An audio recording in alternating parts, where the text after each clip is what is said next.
Pemirsa, penjualan retail mobil baru selama semester pertama 2025 masih lesu dan mengalami penurunan dibandingkan periode yang sama tahun lalu. Gabungan Industri Kendaraan Bermotor Indonesia atau Gaikindo mencatat retail atau penjualan langsung ke konsumen pada Januari hingga Juni 2025 terjual 390.467 unit, lebih rendah 9,7% dibanding periode yang sama tahun 2024. Sementara wholesale atau distribusi dari pabrik ke dealer mengalami penyusutan 8,6% menjadi 374.740 unit dari sebelumnya 410.020 unit. Honda mengklaim penjualan retail semester pertama menembus 39.193 unit. Penurunan lebih tajam terlihat pada Juni 2025 yang retailnya mencapai 61.647 unit. Namun pada Juni 2024, para anggota Gaikindo berhasil menjual kendaraan 70.290 unit. Sementara wholesale menyusut 22,6% dari 74.618 unit pada Juni 2024 menjadi 57.760 unit pada Juni 2025. Ekosistem industri otomotif melibatkan sekitar 1,5 juta pekerja di seluruh rantai pasok. Dengan kondisi pasar otomotif yang lesu, kekhawatiran terjadinya PHK semakin nyata. Ya, pemirsa, industri otomotif nasional kembali menghadapi tantangan berat. Penurunan daya beli hingga ketidakpastian ekonomi global membuat penjualan mobil lesu sepanjang semester pertama tahun ini. Tidak hanya berdampak pada penjualan, kondisi ini juga memicu kekhawatiran akan kemungkinan pemutusan hubungan kerja atau PHK di sektor industri pendukungnya. Apa yang sebenarnya terjadi di balik kelesuan otomotif ini dan bagaimana strategi pengusaha untuk bertahan? Kami bahas bersama dengan Sekretaris Jenderal Gaikindo, Kukuh Kumara. Pak Kukuh, selamat pagi.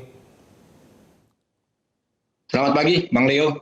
Apa kabar? Ya, baik-baik, tapi kurang baik setelah melihat lesunya penjualan mobil di semester pertama tahun ini. Pak Kukuh, ini lesu sesaat saja atau bisa jadi berlanjut sampai akhir tahun ini, Pak? Karena kalau bicara salah satu faktor katanya ketidakpastian kan secara global masih tidak pasti. Bagaimana Pak Kukuh?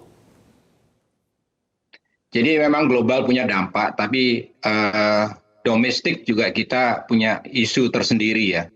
Kalau secara umum kita udah memantau semenjak 12 tahun belakangan ini, kita melakukan kajian, melakukan studi apa potensi industri kendaraan bermotor. Nah, ternyata dalam 12 tahun ini kita terjebak 1 juta unitnya.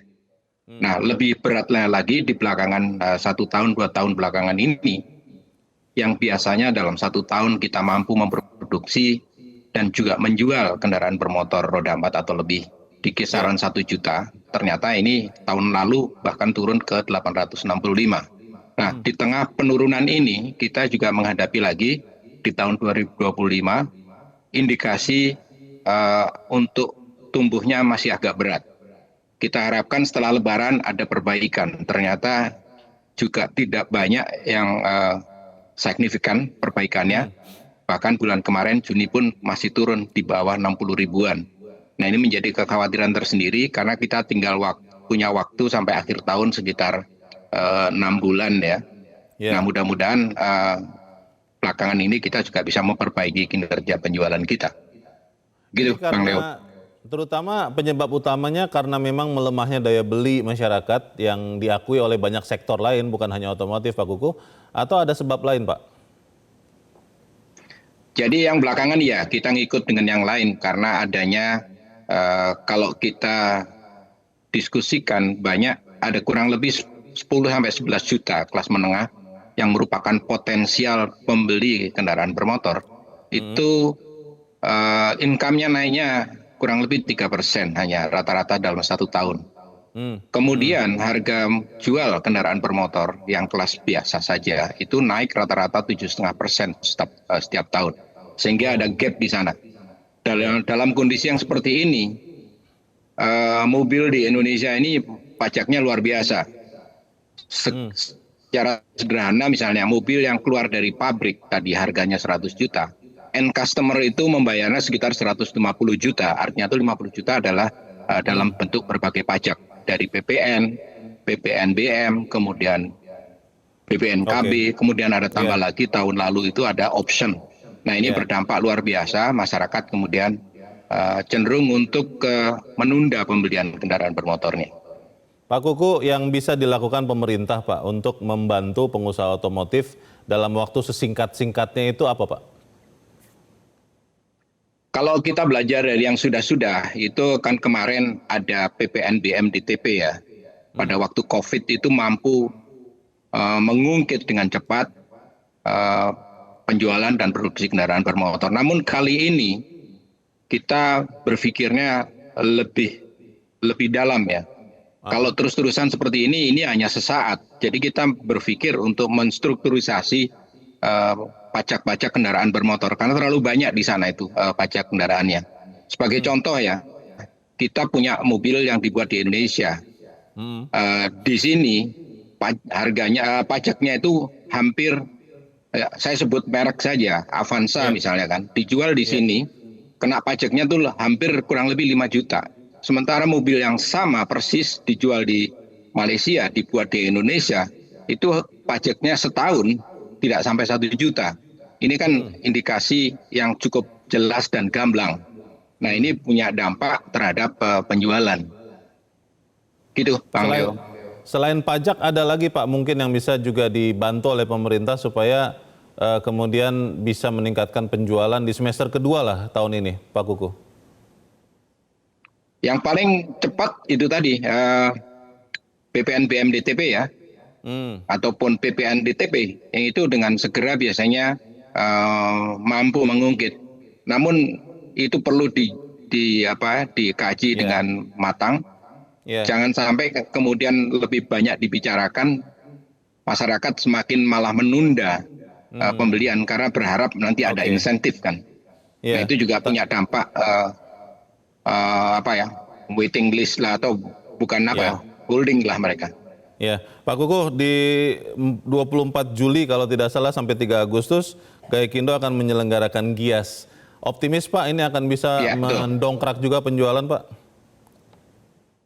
Kita harapkan demikian. Jadi pada waktu Gias ini salah satu pameran terbesar nomor 3 di dunia nih saat ini, di mana banyak model-model mobil akan diluncurkan. Nah harapannya di sana masyarakat akan melihat apa yang bisa mereka beli, jenis-jenis kendaraan apa saja yang akan diluncurkan dan baru. Karena mobil ini juga bagian dari fashion ya, di samping kebutuhan. Nah kalau ada mobil-mobil baru, ada kecenderungan masyarakat membeli. Jadi pertanyaan terakhir Pak Kuku, ini harapannya adalah dengan sekian usaha yang mungkin nanti akan dilakukan pemerintah juga dengan pameran Gias, PHK bisa dihindarkan ya Pak dari industri otomotif Pak Kuku? Kita berharap demikian karena cukup besar tadi karena ada 1,5 juta orang yang terlibat di sana. Itu yang kelihatan jelas. Namun kalau kemudian ini penjualan terus menurun, itu akan berdampak pada ekosistemnya. Para pemasok, para supplier itu akan cukup berat. Nah kemarin sudah kita bicara, beberapa sudah melakukan hal tersebut ya. Dan kita ini tidak ingin berlanjut. Baik, kita yakin dan kita berharap ya Pak Kuku, apa yang kita bicarakan ini diperhatikan pemerintah dan pemerintah juga nanti akan intervensi untuk menopang industri otomotif. Terima kasih Sekretaris Jenderal Gaikindo Kuku Kumaran sudah mencerahkan kami. Selamat pagi Pak Kuku. Pemirsa tetaplah bersama kami, Zona Bisnis kembali selepas jeda berikut ini. Jelajahi cara baru mendapatkan informasi. Download Metro TV Extend sekarang.